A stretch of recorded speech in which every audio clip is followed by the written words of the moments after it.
Telangana government ఏదైతే కాంగ్రెస్ ప్రభుత్వం ఉందో రైతులను మోసం చేసింది, రైతులను మరి ఇచ్చిన హామీలు నెరవేర్చడంలో పూర్తిగా వైఫల్యం చెందిందని చెప్పి బీజేపీ నేతలు ఆరోపిస్తున్నారు. అందులో భాగంగానే అసెంబ్లీ సమావేశాల సందర్భంగా బీజేపీ ఎమ్మెల్యేలందరూ కూడా మరి అంబేద్కర్ విగ్రహానికి మరి నివాళులు అర్పించి అక్కడి నుంచి గన్ పార్క్ వచ్చి గన్ పార్క్ నుండి అసెంబ్లీకి వెళ్ళడం జరిగింది. అందులో భాగంగా వీరందరూ కూడా నిరసన వ్యక్తం చేస్తున్నారు. అసలు కాంగ్రెస్ తీరును వారు తప్పుపడుతున్నారు. అసలు ఏ విధంగా న్యాయం చేయాల్సి ఉంది, ఇచ్చిన హామీలు నెరవేర్చారా లేదా ఒకసారి బీజేపీ నేతలను తెలుసుకుందాం. ప్రత్యేకంగా ఈసారి బీజేపీ నేతలు అంటే రాష్ట్ర ప్రభుత్వం చేసిన రుణమాఫీ విషయంలో బీజేపీ తీవ్ర ఆరోపణలు చేస్తుంది. నిజానికి ఇచ్చిన హామీలు నెరవేర్చారా, రైతులకు న్యాయం జరిగిందా, రుణమాఫీ పైన మీ స్పష్టత ఏంటి? అసలు రుణమాఫీ ఎక్కడ చేసింది ప్రభుత్వం? రైతులను మోసం చేసింది.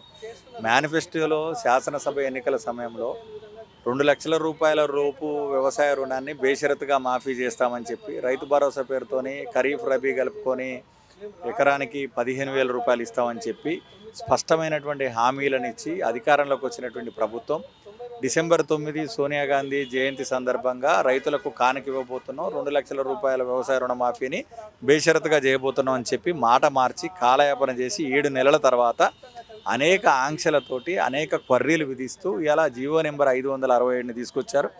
జీవో నెంబర్ 567 అనేది రైతుల పాలిటి ఉరితాడుగా మనం భావించాలా. ఈ రాష్ట్రంలో 64,09,000 చిల్లర ఇలా వ్యవసాయ ఖాతాలు ఉంటే దాంట్లో ఇలా కనీసం 10 లక్షల మందికి 15 లక్షల మందికి కూడా ఈ యొక్క వ్యవసాయ రుణమాఫీ అందేటువంటి పరిస్థితి కనపడటం లేదు. ప్రధానంగా 567లో ఫుడ్ సెక్యూరిటీ కార్డు కావాలి, తెల్ల రేషన్ కార్డు కావాలా, రీషెడ్యూల్ చేసినటువంటి రుణాలకు ఇవ్వం, బంగారం తాకట్టు పెట్టి వ్యవసాయ రుణాలు తెచ్చుకుంటే వాటికి ఇవ్వం. ఈ రకంగా అనేకమైనటువంటి ఆంక్షలు పెట్టి మరి లబ్ధిదారుల సంఖ్యను భారీగా తగ్గించేటువంటి ప్రయత్నం చేశారు. దీన్ని భారతీయ జనతా పార్టీ తీవ్రంగా వ్యతిరేకిస్తుంది. రైతుల పక్షాన రైతులకు అండగా నిలబడటం కోసం ఇలా వాళ్ళ ఆకాంక్షలను ఇలా తుంగలో దొక్కి ప్రభుత్వం మరి ఈ రకంగా నియంతృత్వంతో వ్యవహరిస్తున్నటువంటి నేపథ్యంలోనే మా శాసనసభ్యులు అంబేద్కర్ విగ్రహం దగ్గర నుంచి గన్ పార్క్ దాకా పాదయాత్ర జరపడం జరిగింది. పూర్తి స్థాయిలో ఇలా రైతులకు చిట్ట చివరికి రైతుకు న్యాయం జరిగేదాకా భారతీయ జనతా పార్టీ కిసాన్ మోర్చా విశ్రమించేటువంటి ప్రశ్నే లేదు. కేంద్ర ప్రభుత్వం కూడా రైతులకు ఒక అంటే రైతు భరోసా కావచ్చు, లేదంటే ఎరువులకు సంబంధించి కొంత అమౌంట్ని ఇస్తుంది. దాన్ని ఆధారంగా చేసుకొని రైతులకు రుణమాఫీ చేస్తే న్యాయం జరిగే అవకాశం ఉందా?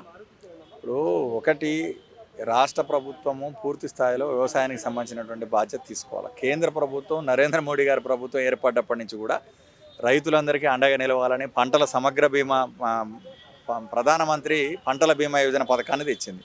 ఈ రాష్ట్రంలో గత కేసీఆర్ ప్రభుత్వం అమలు చేయలేదు, ఈ ప్రభుత్వం కూడా అమలు చేయడం లేదు.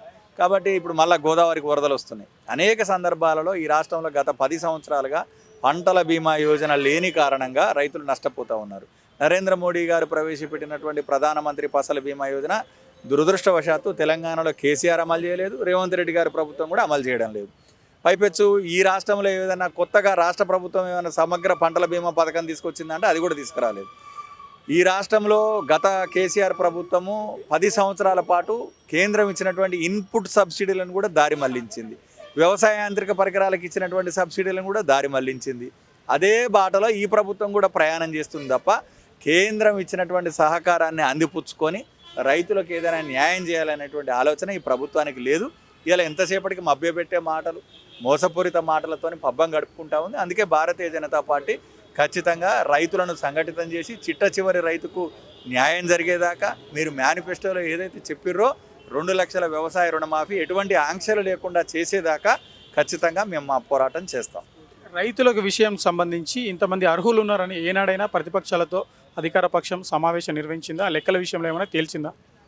వైట్ డాక్యుమెంట్ ఉంది. ఎస్ఎల్బీసీ సమావేశంలోనే చాలా స్పష్టంగా ఈ రాష్ట్రంలో వ్యవసాయ రుణం కలిగినటువంటి రైతులు ఎంతమంది, స్వల్పకాలిక రైతులు ఎంతమంది, దీర్ఘకాలిక లోన్ తీసుకున్న వాళ్ళు ఎంతమంది అనేది చాలా స్పష్టంగా ఉంది.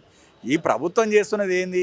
ఆంక్షల పేరుతోటి లబ్ధిదారుల సంఖ్యను తగ్గించాలి, ఇచ్చిన హామీ నుంచి పారిపోవాలా, ఆ రకంగా ప్రయత్నం చేస్తున్నది. దాన్ని భారతీయ జనతా పార్టీ వ్యతిరేకిస్తూ ఉంది. గతంలో కేసీఆర్ ప్రభుత్వం ఉన్నప్పుడు 37 లక్షల మందికి పూర్తి స్థాయిలో రుణమాఫీ కావచ్చు, లేదంటే రైతు భరోసా కావచ్చు ఇవ్వడం జరిగింది. అసలు అదే విధానంలో కాంగ్రెస్ పార్టీ ఎందుకు అమలు చేయట్లేదు? ఎవరు ఇచ్చిందని ఎవరు చెప్పారు? ఆయన మాత్రం 1 లక్ష రూపాయల రుణమాఫీ చేస్తానన్నాడు. 5 సంవత్సరాలు నానబెట్టిండు. పాడిందే పాడరా పాచిపండ్ల దాసరా అన్నాడు. 5 సంవత్సరాల తర్వాత దిగిపోయే నెల ముందు ఏమన్నాడు? 99,999 రూపాయలకు వస్తుంది అన్నాడు. కాబట్టి ఇవాళ రైతు చేతుల కేసీఆర్ చేతుల రైతులు మోసపోయారు, ఇలా రేవంత్ రెడ్డి ప్రభుత్వం చేతులు కూడా మోసపోయారు. కాబట్టి మోసపోయిన రైతులు ఆ రోజు ఆయన చేతుల మోసపోయినామని ఈయనకు అధికారం ఇస్తే ఈయన కూడా అదే బాటలో ప్రయాణం చేస్తూ ఉన్నాడు. కాబట్టి ఖచ్చితంగా ఏదైతే మేనిఫెస్టోలో చెప్పిర్రో ఆ మేనిఫెస్టోలో చెప్పిన దాన్ని అమలు చేసేదాకా భారతీయ జనతా పార్టీ పోరాటం ఉధృతం చేస్తుంది. రైతుల కోసం రోడ్లపైకి వస్తారా, నిరసన ధర్నాలు ఏమైనా చేపస్తారా? ఈరోజు ఎమ్మెల్యేలందరూ కూడా ప్లకార్డులు పట్టుకొని వారి నిరసన తెలపడం జరిగింది. ఇప్పటికే భారతీయ జనతా పార్టీ కిసాన్ మోర్చా ఆధ్వర్యంలో అన్ని జిల్లా కేంద్రాలలో రైతు సత్యాగ్రహం చేయడం, తహసీల్దార్ కార్యాలయంలో ఈ ప్రభుత్వం చేస్తున్న మోసాన్ని ఎండగడుతూ మెమరాండంలు ఇవ్వడం జరిగింది. ఏది ఏమైనప్పటికీ కూడా ఈ ప్రభుత్వం ఆగస్టు 15 అనేది గడువు విధించింది, దఫాల వారీగా చేస్తామంటుంది. కాబట్టి పూర్తి స్థాయిలో మా పార్టీ కూడా దీని మీద మరింతగా ఎంతమంది రైతులకు అన్యాయం జరుగుతుందనేటువంటి విషయం ఏ రోజుకి ఆ రోజు లెక్కలు తీసుకొస్తా ఉన్నాం. మేము కూడా మా బీజేపీ రాష్ట్ర శాఖ అధ్యక్షుని యొక్క ఆధ్వర్యంలో మరి ఇలా ఒక help line number Revanth Reddy ప్రభుత్వం చేతిలో మోసపోయినటువంటి రైతులు ఆశ్రయించడానికి ఒక హెల్ప్ లైన్ నెంబర్ను కూడా తీసుకురాబోతా ఉన్నాం. 27వ తారీఖు నాడు మా భారతీయ జనతా పార్టీ రాష్ట్ర శాఖ అధ్యక్షుడు కేంద్ర మంత్రి వర్యులు హెల్ప్ లైన్ నెంబర్ను కూడా ప్రారంభించబోతా ఉన్నారు. క్షేత్రస్థాయిలో భారతీయ జనతా పార్టీ కిసాన్ మోర్చా కార్యకర్తలు అందరూ కూడా మోసపోయిన రైతులను సమీకరించి వాళ్ళ దగ్గర నుంచి కూడా పూర్తిగా సంతక సేకరణ చేయాలనేటువంటి ఆలోచన కూడా మేము శ్రీకారం చుట్టబోతా ఉన్నాం. థ్యాంక్ యూ అన్న, థ్యాంక్ యూ సో మచ్.